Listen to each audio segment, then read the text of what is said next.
Auburn Tigers have lost another game in Jordan-Hare Stadium in the 2024 season. The Tigers have fallen to the mighty Vanderbilt Commodores. How weird is it to say that? By the score of 17-7. We're here to react to it, to talk about the score, the stats, or lack thereof, storylines, all of that from the game is coming up here in just a second. Saddle up, boys and girls. Post-game therapy begins, especially after the Vanderbilt game, right now.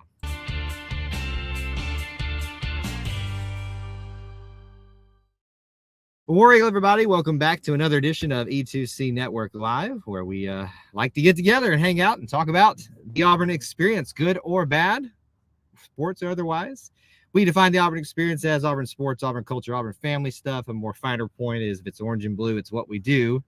Again, whether it's good or bad. So we're here to talk about it today on today's live stream. We've got a reaction for you. Obviously, a lot of my reaction, some of your reaction from the chat. Those of you that know how to behave yourselves, I think the vast majority of you do. But we will certainly dive into a lot of impressions and thoughts post-game as we're all trying to figure out what we're watching this season, as it is a little bit more confusing and frustrating as the season continues to go along. Vandy 17, Auburn 7. I will not get to cheer and celebrate and have fun with our rivals across the state, as I warned you all. I was not going to have a lot of fun with it until it actually happened. So, but we do want to start the stream off, as we've always tried to be better about doing this, about giving credit where credit is due to the Vanderbilt Commodores. Frankly, did not have a great game themselves, but did enough to win and get the job done here in Jordan-Hare for, I think some of you already mentioned in the chat, for their first win ever in Jordan-Hare Stadium. Sad to talk about, sad to discuss. Folks, it was a reality that I was out there. And not to try to diminish any of the things that did not go well today, but I think a lot of people do need to reconcile with the fact that we were probably expected to lose this game based on the storyline of the entirety of the season. Now, if we're operating off of what we saw last game, certainly the feelings were a lot better. I even predicted a win. I think WT's already given me blame for this one, so no matter what I do, it sounds like I'm the one that's to blame. If I pick us to lose, we win, or if I pick us to win, we lose. So I don't know what to do at this point. I can just start calling ties on those particular games. If we can, if you all would like me to do that, it's interesting that the dynamics that shift there for me. But I do think that a lot of perspective and a lot of context is needed in this particular analysis of this game, not to take away from the frustrating nature of a lot of it. The reality is Auburn did not play a game good enough to beat the Vanderbilt Commodores in their home stadium, which is very, very sad to do. And as I said to Brian Fulcher, one of our Conquer Club members, regulars here, he's in Auburn right now. I got to watch the second half with him, and I told him if I come down here and we lose, I guess I'm to blame because I changed seats and all that stuff. So there's another reason to blame me. But, you know, the reality is we were going to I wasn't convinced myself that last week was a sign that things were trending completely in the right direction. Some of the old bad habits and things like that will reared its ugly head today. So a lot to talk about in this. Certainly we will try to get to some stats. I know that there's reactions and comments that from you guys that we mainly want to focus on, so we'll go there. I have to say this as a boilerplate every single time. It's not directed at anybody in particular, unless you choose for it to be directed at you. But if you can't say if the things that you post here couldn't be said and you still be a reasonable person to the subject that you're talking about, don't post it here. That's just how, just be a good person, be a good representative of the Auburn family. All right. Some of you were talking about some of the no calls and calls by the referees. I 100% agree.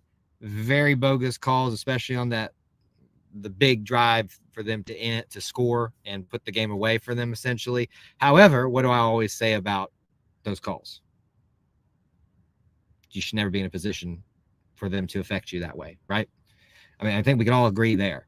They may, in fact, be some of the worst calls ever, but the fact that you put yourself in a position to be affected by the worst calls ever is still a factor in how we discuss this. So they were horrible. I can tell you from firsthand experience sitting right there, because I moved down to a lower level right where some of those penalties were called on that drive. And they were bogus. They were awful. But you should never be in a position to let that affect the outcome of your game. And as Stan points out here, they've been terrible all year, so it shouldn't be anything different. But we're not going to blame the refs. It's just the fact of the matter, they were not good. We were in a position for it to affect us more than it should have. Let's see here. Neil, with sarcasm, and I'll kind of use this to springboard, but the one play towards the end of the game where Auburn lost 10 yards was amazing. You know, springboard into discussion about a lot of different things. And I'm going to try to put all my thoughts together in this. As I've tried to tell a lot of you, there's not one simple solution to fixing things this year. People have screamed for weeks, the weeks leading up from the first bye week. Hand the ball to Jarquez. Hand the ball to Jarquez. What did we see? We handed the ball to Jarquez more. Got worse. He had a great game last game, which is, again, we gave credit to the offensive line for what they did there, but there's also context that needed to be talked about in there about, what the Kentucky defense was dealing with as a staff, or as a team. You get to today, and you've had this incredible showing on your run game. If Vanderbilt is any worth their salt, they're going to obviously sell out on that, even if they're not the best defense. I don't really know where their defense stacks up in comparison to the SEC, but even if they're worth their salt at least a little bit, they're going to sell out and try to stop the run, which effectively they did compared to last week, right? So it is not as simple as handing the ball off more to you. I think Devin specifically wanted me to address, I don't know if she's in here right now, Jarquez not getting the ball more again. And I think, again, I don't know that you're one of these that buys holistically into this narrative, but his attempts today are 12 handoffs for 50 yards. Reports are that I see someone talked about being gassed. We were talking about in the stands. Brian's here now. He's checking in for a very sad Tumors Corner. Good to see Brian again. We were wondering if he was injured because Damari was getting a few more carries.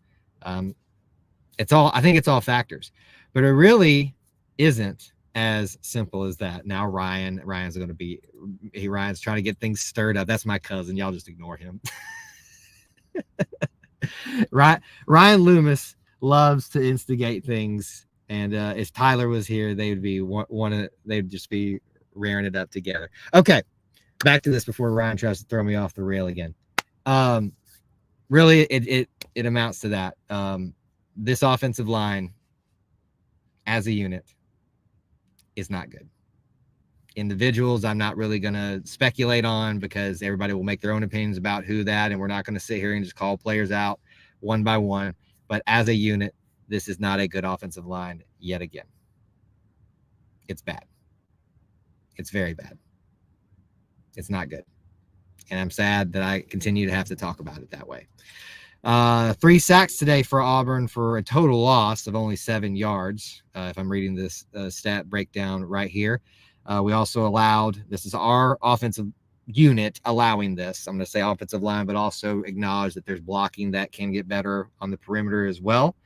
7 tackles for loss compared to Vanderbilt, who allowed no sacks to their quarterback. Granted, he's a pretty mobile guy, but only 3 tackles for loss there. Your rushing attack today, not outstanding, not horrible, but it's not great. 200, excuse me. Oh, whoa. I misread that. It is horrible. 88 yards. I was reading the line incorrectly. 88 yards is bad. Very, very, very bad. Devin's clarifying for us, says Hugh Freeze confirmed that Jarquez was not injured. He said Vandy was tackling really well.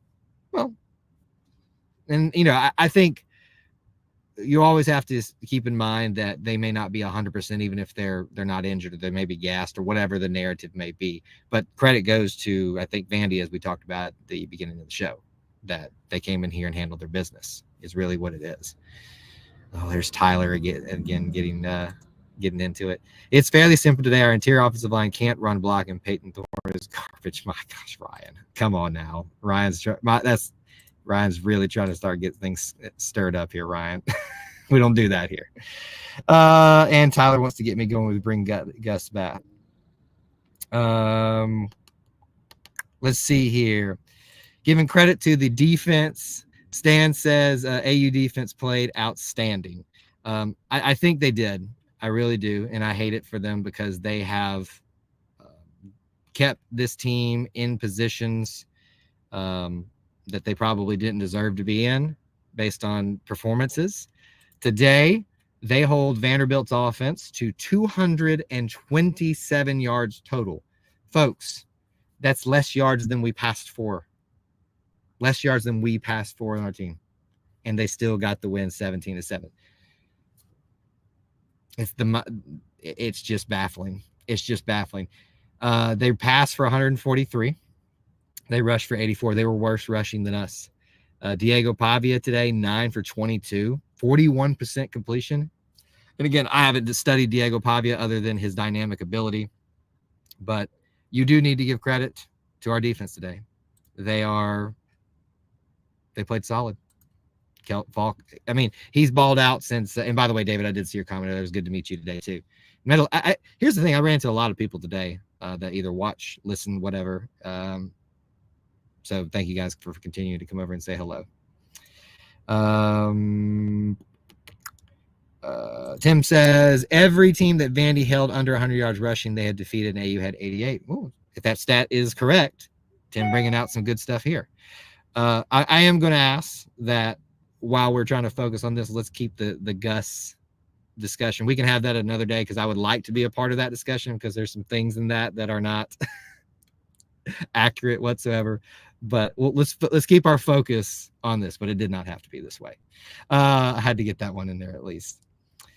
Defense was awesome except for the penalties. Yes, and we certainly talked about that a little bit earlier, Tim, acknowledging that there were some very, very, very, very, very bad calls. But you should never be in a position for them to affect you. So, yes, I think if you have a knock on the defense today, it is for the penalties, whether they were right or wrong. I mean, because they could have gotten off the field a couple more times. But frankly, they kept a dynamic playmaking quarterback in Diego Pavia in check. I mean, did anybody feel like he was just running around doing ridiculous things and doing the things that he did to beat Alabama? Did anybody feel like I forgot, honestly, that Diego Pavia was who he was and who we thought he was. You know, I felt personally that he was kept in check mostly. Brian, O-line play was poor since 2019. Wide receivers still dropping passes defensively. We were still super young and couldn't stop the run. Here, actually, that's not correct, Brian, that we did stop the run because they only ran for 84 yards. So we did pretty good there, actually. Maybe you're talking about specific moments, but we actually did pretty good stopping the run. Yes, dropping passes. Has anybody noticed that? I mean, outside of my cousin trying to stir things up, Peyton Thorne was not the problem today, folks. He is 20 for 29, 239 yards, 1 touchdown. He gets sacked 3 times as his offensive line literally folds in on top of him. It's sad. It's very, very sad. The kid did not play amazing. It wasn't a perfect day by any stretch of the imagination. He's not the problem today, at least. He's not the problem today. The Uber rider will not show up unless. Let me just put it to you this way: we were referencing a hilarious moment that happened in a previous postgame stream. If he finds me over here, he has walked a considerable amount of time to find me and to ask me if I'm an Uber again. However, this person right here is like hanging out right next to me. But anyway, that'll go away in a minute.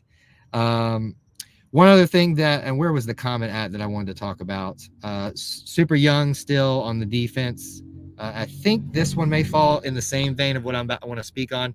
Freeze is doing a great job recruiting. We need 2 more years of his recruiting to have experience and depth. We need to win consistently. I think, there's going to be people today that probably disagree with that a little bit, but I fall in line with that. Y'all have heard my logic about how long a coach should be given outside of extenuating circumstances. I'm not going to go there again and bore you all over again. However, what I will talk, and Brian and I were talking about this today when we were watching the game together. I don't know if he agrees with me on this or not, because it's very loud in there. But one thing that I think is obvious, it's obvious that Freeze is recruiting well. Here's the additional thing on top of that. that I think is also a feather in his cap. Already from his first recruiting class, we are seeing those players not only play, because some of necessity, but not only contribute, but playing not mistake-free football, but pretty dang good. I mean, DeMarcus Reddick out there. We've seen flashes of Cam Coleman at times. Malcolm Simmons, Perry Thompson. Every once in a while, we can see what the type of talent he can be. Getting Connor, I think Connor Lew was the first half a class that Hugh had to secure. Yeah, and he flipped back when Hugh came in. Connor Lew is a great example. Tyler Johnson, Braden Joyner is another example of that. I'm blanking on everybody else's name in the defensive back. Kayan Lee. Somebody help me. I'm struggling with the defensive back that has recently just started starting. Anyway, the talent is being recruited, getting put on the field, and contributing in significant ways. So I think those are good measurements when you talk about if you have somebody wanting to enter into those conversations about time and changes and stuff like that. I think it's very important that you provide that context with them, even if you maybe agree with it. Maybe we need to start talking about that. I think that's an important context that you need to have. Devin says, well, if you don't win the games, you don't get to keep your job. However, I think it's a much more nuanced conversation than just that simply.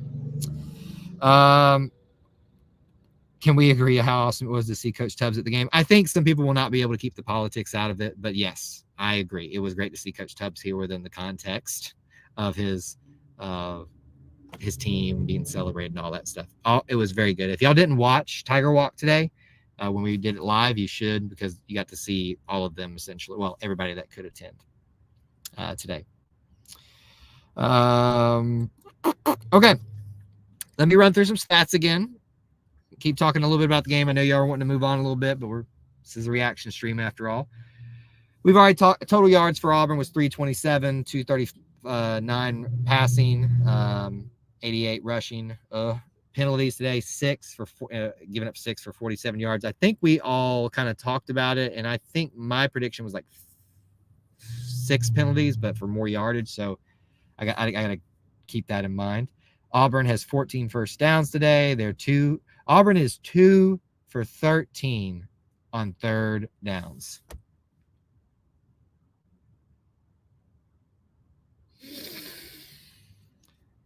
I did not realize that. That just made me very upset. I do this a lot in our basketball postgame streams. I talk a lot about what's the stat that tells the story. That's it. That's the stat that tells the story, because it says so much about pass blocking. It says so much about being ineffective in the run game. I'm reading this correctly, aren't I?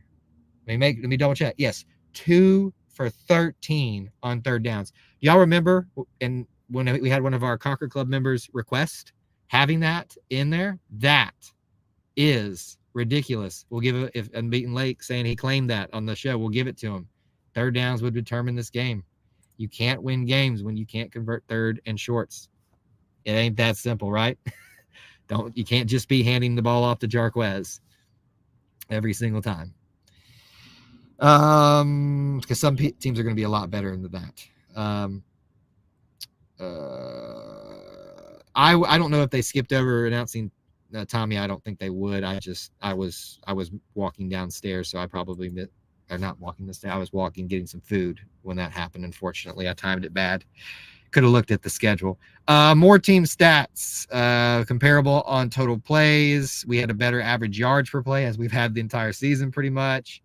Average rush was terrible for both teams. 3 for us, 2.2 for them. Red zone, we were 0 for 0 because the touchdown pass to Rivaldo, which he made a great play on, even though he fumbled to basically kill the game. He did it outside the red zone. So we were 0 for 0, 2 for 2 for red zone for Vanderbilt today. Until the end of the game, we took care of the ball. Some of the things that we've been talking about, turnovers being a big factor. I mean, it was a big factor by the end of this thing. But anyway, Jeremiah Cobb got a few more carries today with some success. Damari got a few more carries today. Fairweather, Lambert, Simmons, Hunter, Cobb, Lewis, Coleman, and Perry Thompson all see the ball. So for those of you who were worried about Perry Thompson not seeing the field recently, there you go. He's on the field. Let's see here. Anything else? Okay, I was going to get here, and certainly we do need to mention this. Says, I feel for Towns. He's not ready and is taking heat for missing field goals with McPherson's out. I really hope Alex can get his health in order. I'm not talking about football stuff, because you make it back for a couple games and now you're gone again. Like, I mean, he is struggling mightily with his health, and I hope he's okay. The fact that he was out again this game. Towns is struggling. As a former kicker, I sympathize very much with him. But folks, he's the best we got, and you need to give him your support. And I get it. He's not doing well right now, field goal wise. He is struggling. This kid's dreamed of being a kicker, of being an Auburn football player his whole life, hometown kid, and this is not how he envisioned his start going at Auburn. Probably didn't envision getting the start this soon either. So both things are true. He's not kicking well right now, but he still needs your support, because it's a lot to be lumped onto the kid. I don't know that I agree that we were playing uninspired. I think this is probably a fairer statement, playing not to lose. I think maybe where Hudad is going is I think timid, that we became more timid as the game went on. I think we've talked a lot about it with Peyton, but I think this team as a mindset has a very low threshold of confidence, and when it gets rocked, it gets rocked. Going back to Towns, he needs a confidence booster. If AU was in position to win the game on a field goal last minute, he made it. Boom, confidence builder. And unfortunately, we're not provided. I think it's a fair statement too, Neil. We have not provided this kid a lot of opportunities to get some gimmies. Now, today there was one that he should be knocking down. But the yips is a real thing, apparently. And some of those third downs were not short as well, right? And kind of going back to giving up tackles for loss, penalties, sacks. Offensive line play was not good today. All right. What else? Anything else about the game specifically that you guys would like to talk about? Tucker wants to go back to this. Jarquez only had 2 touches in the second half, and we ran the ball on 3rd and 20. I was very upset with that call. I will go with you all there on that. I think I looked at Brian and I said, what an interesting call on 3rd and 20. Every once in a while you try to throw something because they're obviously expecting pass there, and you might bust one loose there. I don't know if I would have called that one there. So that's definitely an area where I'm kind of like, probably not. Probably not the right call at that point. At least in the results of it, right? If he calls it and it works, he's a genius. We just have the benefit of being able to say that in hindsight now. I wouldn't get too hung up on the Jarquez only getting 2 touches thing. I think that's a very and that narrative of Jarquez just needs to be handed the ball more is a very not well thought through narrative. And so I don't fall victim to that. It's just it's something that's regurgitated on social media and not well thought through. Give them some pointers, Kyle. I don't know if they want me to give them pointers of field goal kicking. All right. Any other storylines, topics that we haven't touched on, especially about this game, that we want to dive into before we start kind of winding time? I've got big announcement for you guys, so stay tuned here about tomorrow. Some of you know basically, but I'm going to give you some more information. Big announcement for tomorrow. We have gone through team stats. We have looked at, we didn't do defense. We need to look at that a little bit. Called it. Dorian Mausi, leading tackler yet again. Y'all going to start listening to me on Thursday night shows? 8 tackles, all solo. He is the leading tackler today. Jaron Thompson, again, up there. I think if you want to find yourself with a high likelihood of being correct when we ask that on Thursday nights, pick Dorian Mausi, Jaron Thompson, and maybe Falk who's number 4 today. Reddick had a great day as well. Austin Keys had a great day, nearly had an amazing pick. If he picks that ball off, I think we win. I do. I think that would have been the momentum shifter right there that we really, really needed. Same thing with that. Could have had that fumble that really wasn't a fumble, but it was nice. We were all wrong on punts. Yeah, let's look at punts real quick. How many did we have? Oscar Chapman with 6. But I don't know if you remember, Linda, I think we said that if we hit the 6 mark in punts, we're going to lose the game. Here we are. We will fire Mr. Fire 5 Adam from the chat because he doesn't know how to be a good person. Goodbye. Let's see here. Anything else? The boos on the third. Yeah, I will never understand booing in the stands, but I agree. I agree with the dislike of that decision in that situation. Yeah, I just choose to be a more mature person about it than booing your team in the stands. Don't you think Vanderbilt geared their defense to stop Hunter? Defense played well. It's ill-timed drops, passes, fumbles, and penalties. Hard to disagree. It's hard to disagree with any of that. It's kind of a lot of that stuff with things that have been going on. Let's see here. Anything else? We booed Scott Loeffler, you mean? Scott Loeffler in 2010 for his play calling? Yeah, you shouldn't have. I will. If I ever catch any of you booing in the stadium, you will hear from me with no short term.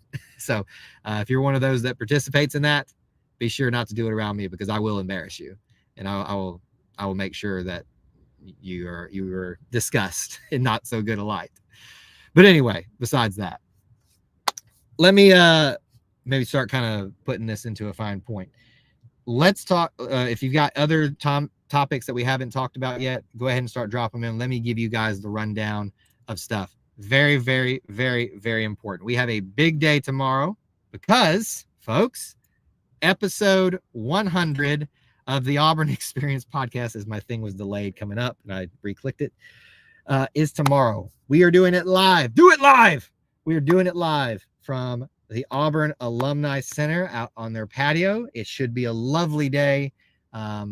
And I am expecting this to be a great show with Austin and myself. We'll be having a little bit different of a setup. Hopefully it'll look a little bit more professional and things like that. We are going to have definitely one special guest in Miss Dee Ford, the British lady who became an Auburn fan by accident. If you don't know that story, you should. It is an incredible story of the Auburn experience.